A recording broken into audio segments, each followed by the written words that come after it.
வணக்கம். நான் ஒரு ஆசிரியை. நித்தம் ஒரு தகவல் என்ற விதத்தில் மாணவர்களுக்காக வள்ளலார் அவர்களுடைய ஆசியுடன் ஒரு தலைப்பை நானே உருவாக்கி தினம் ஒரு தத்துவம் என்ற அடிப்படையில் இன்று உதவி என்ற தலைப்பில் நான் பேச விளைந்துள்ளேன். காலத்தினார் செய்த நன்றி சிறிதெனினும் ஞாலத்தின் மானப்பெரிது என்றார் வள்ளுவர். ஒருத்தருக்கு தக்க சமயத்தில் நமக்கு ஒருத்தங்களுக்கு தேவைப்படுற டைமில் நம்ம ஒரு உதவி செய்தோம் அப்படின்னு சொன்னால் அந்த உதவியானது இந்த உலகத்தை விட பெருசு அப்படின்னு சொல்கிறாரு வள்ளுவர். ஸோ உதவி அப்படிங்கிறது பெரிய விஷயம். இதையே அந்த உதவி செய்கிறதுக்கு நமக்கு மனசு இருந்தால் போதும். வள்ளலார் அவர்கள் வாடிய பயிரை கண்டபோதெல்லாம் வாடினேன் அப்படின்னு சொல்கிறார். இவர் 1823 வருஷம் பிறந்திருக்கிறார். அந்த நூற்றாண்டு ஒரு நூற்றாண்டு கடந்துட்டோம். இன்னும் அவர் சொன்னது நமக்கு கரெக்டாக இருக்குது.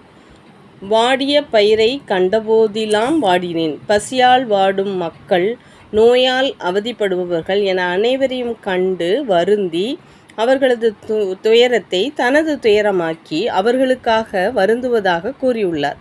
வள்ளலார் அவர்கள் ஜீவகாருண்ய ஒழுக்கம், நிறைய ஒழுக்கம் சொல்கிறார். அதில் முதன்மையானது ஜீவகாருண்ய ஒழுக்கம், அதாவது எல்லா உயிர்களையும் நேசிப்பது, அவர்களுக்கு உதவுவது என்ற கருத்தை அடிப்படையாக கொண்டுள்ளார். அவர் அதை நிரூபித்தும் காட்டிருக்கிறார். வடலூரில் அவர் அணையா அடுப்பு அப்படிங்கிற ஒரு அடுப்பை ஏற்படுத்தியிருக்கிறார். அப்போ பசித்தவங்களுக்கெல்லாம் உணவு கொடுக்கணுங்கிற நோக்கத்தில் அவர் ஒரு அடுப்பை ஏற்றியிருக்கிறார். அது இன்னும் அந்த அடுப்பு தொடர்ந்து நூற்றாண்டுகள் கடந்தும் எரிஞ்சிக்கிட்டே இருக்குது. அந்த வடலூரில் அந்த தர்மசாலைக்கு நம்ம போனோன்னா நம்ம எப்போ போனாலும் அங்கே சாப்பாடு நமக்கு தருவார். அந்த சபையை நடத்துகிறவங்க இன்னும் வள்ளலாருடைய வழி தோன்றல்களாக இருந்து அதை செய்துட்ருக்கிறாங்க. பசி என்பது கொடுமையான ஒன்று என்பதை அவர் உணர்ந்து பசிப்பினி போக்கினார். அப்போ இல்லை, இப்போவும் போக்கிக்கிட்டே இருக்கிறார். அவர் தன்னுடைய திருவருப்பால் வாடிய பயிரை கண்டபோதெல்லாம் வாடினேன், பசியினால் இளைத்தே வீடுதோர் இறந்தும் பசியாரா தயர்ந்த வற்றோரை கண்டு உள்ளம் பதைத்தேன், நீடிய பிணியால் வருந்துவோர் என் நேர்வுற கண்டுள்ளம் துடித்தேன், ஈடின் மாணிகளாய் ஏழைகளாய் நெஞ்சிறைத்தவர் தம்மை கண்டு இளைத்தேன் என்கிறார். மழையினாலும் வெயில் கொடுமையினாலும் நெல்லும் புல்லும் பயிர்களும் வாடி உலர்வது கண்டு உள்ளம் வருந்தினார். பசித்தீ வெதுப்புவதால் வீடுதோறும் சென்று இறந்தும் இறந்து வீடு வீடாக போய் பிச்சை எடுத்து அந்த சாப்பாடு சாப்பிட்டுட்டும் வயிறு நிறையாமல் பசியால் அவதிப்படுறவங்களை கண்டு உள்ளம் பதைத்தார். நோயினால் அவதியுறவங்களை கண்டு அவருக்கு நெஞ்சம் துடித்தேன் அப்படின்றார். உள்ளம் நான் துடித்தேன் அப்படின்றார். ஏழைகளை கண்டு என்னுடைய நெஞ்சம் இளைத்தேன் அப்படின்றார். என்னுடைய ஏழைகளாக இருக்கிறவங்கள பார்த்து அவங்களுடைய கஷ்டங்களை உணர்ந்து நான் என்னுடைய நெஞ்சமே எனக்கு இளைத்து போச்சு அப்படின்னு சொல்கிறார். அப்போ இதிலேருந்து நம்ம என்ன சொல்கிறாரு, உயிர் இரக்கம் வேணும் அப்படின்னு சொல்கிறார். உயிர் இரக்கம் நமக்கு இருக்கணும் அப்படின்னு சொல்கிறார். இப்போ ஆயி பூரணம் அவர்கள் பற்றி நீங்கள் எல்லாருமே கேள்விப்பட்டிருக்கிறீங்க. மனங்களை வென்ற ஆயி பூரணத்தம்மாள் அவர்களை பற்றி தான் நான் சொல்ல போகிறேன். மதுரை மாவட்டம் கொடிக்குளம் அப்படிங்கிற ஊரில் 1.5 ஏக்கர் நிலத்தை, சுமார் 7 கோடி மதிப்புள்ள நிலத்தை அரசு பள்ளிக்கு தானமாக கொடுத்துருக்குறாங்க. அன்னசத்திரம் 1000 வைத்தல், ஆலயம் 10,000 நாட்டல், அன்னையாவினும் புண்ணியம் கூடி அங்கோர் ஏழைக்கு எழுத்தறிவித்தல் என்ற பாரதியின் புதுமை பெண்ணாக வாழ்ந்து வருகிறார் பூரணத்தம்மாள்.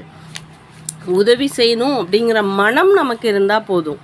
படிக்கிற காலத்தில் நம்ம அரசாங்கத்திட்டேருந்து, சமூகத்திட்டேருந்து, சமூக ஆர்வலர்கள்ட்டேருந்து, என்ஜிஓக்கிட்டேருந்து, பெற்றோர்கள்ட்டேருந்து, ஆசிரியர்கள்ட்டேருந்து, சக மாணவர்கள்ட்டேருந்து, ஆட்டோ டிரைவர்கிட்டேருந்து, ஆட்டோக்காரங்க நம்மளை கொண்டு ட்ராப் பண்ணுறாங்க, பிக்கப் பண்ணிக்கிறாங்க, அந்த டயத்துக்கு கொண்டு விடணும். ஸ்கூலில் வேலை செய்கிற ஆயாக்கள், வாட்ச்மேன், அலுவலக உதவியாளர், இப்படி எத்தனையோ பேர்கிட்ட இருந்து சின்ன சின்ன உதவிகளை பெற்று தான் நாம் வந்து வாழ்ந்துக்கிட்டு இருக்கிறோம். ஆனால் நம்ம என்ன நினைக்கிறோம் அப்படின்னா, இதெல்லாம் அவங்க கடமை அப்படின்னு நினைக்கிறோம். அவங்க கடமையாக இருந்தாலும் எல்லாரும் ஒரு விஷயத்தில் நமக்கு உதவி பண்ணிக்கிட்டு தான் இருக்கிறாங்க. அந்த உதவியை நம்ம நன்றியோடு நினச்சிக்கிடணும். அந்த உதவி யார்கிட்டருந்துலாம் வாங்கியிருக்கோமோ அவங்களெல்லாம் நம்ம நினைவு வச்சுக்கிட்டு அவங்களுக்கு பதிலுக்கு கண்டிப்பாக நம்ம உதவி செய்யணும் அப்படிங்கிறத ஒரு சூளுரையாகவே நம்ம மனசுக்குள்ளே வச்சுக்கிடணும் அப்படின்னு நான் சொல்கிறேன் மாணவர்களுக்கு. இதுக்கு ஒரு உதாரணம், என்கிட்ட படித்த ஒரு மாணவி, அவள் பேர் ஹேமா. 8 வருஷத்துக்கு முன்னாடி என்கிட்ட படித்தா. அவளுக்கு உயர்கல்வி படிக்கணும்.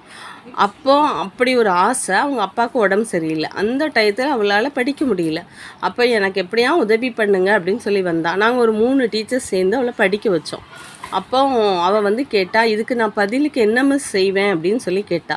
அப்போ நாங்கள் சொன்னோம், பதிலுக்கு நீ என்ன செய்யணும்னா, திரும்ப இந்த ஸ்கூலுக்கு வந்து நீ நல்ல ஒரு பொசிஷனில் வந்ததுக்கப்புறம் அவளுக்கு வந்து கலெக்டர் ஆகணுங்கிறது அவளுடைய தீராத ஆசை. அப்போ நாங்கள் கலெக்டராக நீ ஆயிட்டேன்னா இந்த பள்ளிக்கூடத்துக்கும் இந்த சமூகத்துக்கும் நீ ஏதாவது செய்யணும் அப்படின்னு சொல்லி கொடுத்து அனுப்பணும். அவள் படித்தா. ஆனால் அவளால் கலெக்டர் ஆக முடியல. ஏன்னா அதுக்கடையில் அவங்க அப்பா தவறிட்டார். அதனால் அவளுடைய படிப்பை கண்டினியூ பண்ண முடியாமல் கரஸில் மாஸ்டர் டிகிரி படித்தா. ஒரு கம்பெனியில் வேலைக்கு போயிட்டா. அப்போ ஒரு ஆப்பர்ச்சுனிட்டி கிடச்சிருக்குது. ஒரு 5 லட்ச ரூபா நாங்கள் வந்து உதவி செய்யணும், யாருக்கு பண்ணலான்னு அவங்க தேடும்போது நேராக அந்த பொண்ணு என்கிட்ட கூட்டிகிட்டு வந்தா. மிஸ், நம்ம என்னை மாதிரி கஷ்டப்படுற பசங்களுக்கு உதவி செய்கிறதுக்கு ஒரு வாய்ப்பு இருக்குது, இந்த உதவியை வந்து நான் செய்யணும் அப்படின்னு சொல்லி ஒரு 5 பிள்ளைகளுக்கு, அவங்க எத்தனை வருஷம் கோர்ஸ் எடுத்திருக்காங்களோ, 3 வருஷம் கோர்ஸ்னால் 3 வருஷம், 5 வருஷம் அப்படின்னு சொல்லி எத்தனை வருஷம் படிக்கிறாங்களோ 5 குழந்தைங்கள அவங்க வந்து இப்போ படிக்க வச்சிட்ருக்குறாங்க அந்த ஹேமாங்கிற ஸ்டூடெண்ட் மூலமாக. ஸோ நாம் ஒரு விதை விதைச்சோம். அந்த விதை வந்து அவன் மனசுக்குள்ளே ஆலமரமாகி உதவி செய்யணும்னு உடனே, ஒரு உதவி கிடைக்குதுன்னு உடனே ஓடி வந்து அவள் படித்த பள்ளிக்கூடத்தில் மற்ற மாணவர்களும் பயன்பெறணும்னு ஓடி வந்திருக்கிறாள்ல, அந்த உள்ளம் வந்து ரொம்ப பாராட்டதுக்கு உரியது. அவள் வந்து இப்போ ஒரு கம்பெனியில் தான் வேலை பார்க்குறா. ஆனால் அவளே ஒரு கலெக்டராக இருந்தால், அவளுக்கு கடவுள் ஒரு வாய்ப்பு கொடுத்தா, இல்லை நல்ல உள்ளங்கள் அவளுக்கு வாய்ப்பு கொடுத்தா, இந்த சமூகத்துக்கு அவள் எவ்வளோ உதவிகரமாக இருப்பாள். ஒரு விதை விதைச்சோம், அந்த விதை வந்து அவன் மனசுக்குள்ளே ஆலமரமாக கொழுந்து விட்டு எறிகிறத நான் பார்த்தேன். அதே மாதிரி ஒவ்வொரு ஆசிரியர்களாகிய நாமும் அந்த மாணவர்களுக்கு, அந்த பிஞ்சு உள்ளத்துக்கு ஒரு விதை விதைப்போம். எல்லாருக்கும் நம்ம உதவி செய்யணும், இந்த சமூகத்துக்கு, இந்த நாட்டுக்கு நீ உதவி செய்யணும் அப்படிங்கிற ஒரு விதையை விதைச்சி விட்டோன்னா கண்டிப்பாக அந்த மாணவர்கள், அந்த மாணவ சமுதாயம் நம்ம சமூகத்திற்கு திரும்ப உதவி செய்வாங்க அப்படிங்கிறதுல எந்த ஒரு மாற்று கருத்தும் இல்லை. நன்றி.